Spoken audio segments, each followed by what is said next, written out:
So if you ask anyone, even ask yourself, you likely have somebody that you know in their lives that are battling a mental health or a substance use disorder. This is something that is really extraordinary right now after this pandemic. This affects so many people in so many different ways, too.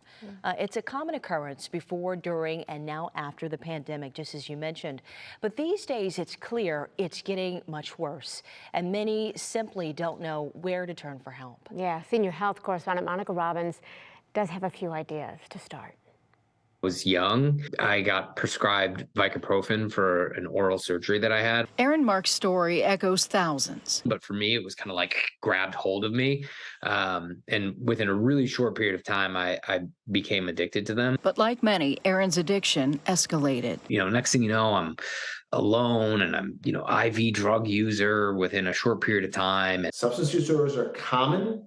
And you're not alone. His friends and family worried. It never hurts to ask someone that you love, how are you doing? I'm worried about you, and I want to talk about something I've noticed. Aaron heard their concern, and when he was ready, had a lifeline. When things really hit bottom, I was able to pick up the phone and call and ask for help. But it can take time. Every single person is different. Every single person responds differently to everything. And when people get engaged with treatment, they tend to do really well.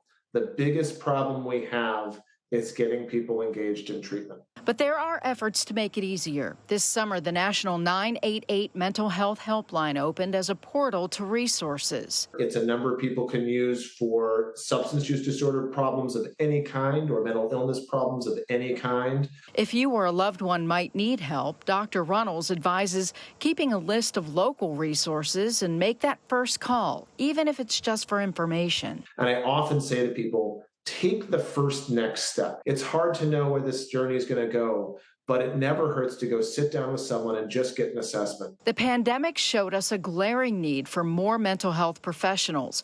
Telehealth is a convenient option. Virtual health is largely able to accomplish in the world of mental health and substance use disorders a lot of what we could do in person, and it is often a perfectly viable model for a lot of things. But in times of crisis, there's help too. And if your needs are on the more dire side, if they can't wait, almost every provider is figuring out ways to get those people in and prioritize those people.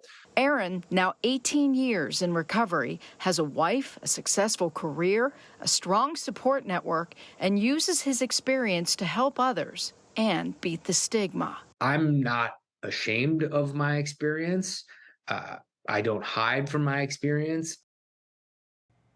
I applaud him so much, just because we were talking about how much this has affected so many people, whether you directly or somebody that you know. And I think that the closest experience that I have to really struggling at some point in my life was after we had our son, Cairo. It was during the pandemic. I'll never forget it, during 2020.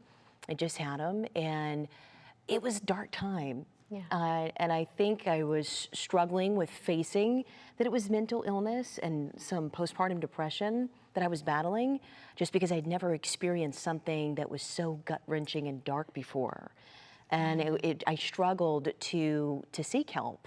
And it was really my parents and my mom especially that said, you should talk to somebody. I love that you had that support. I did.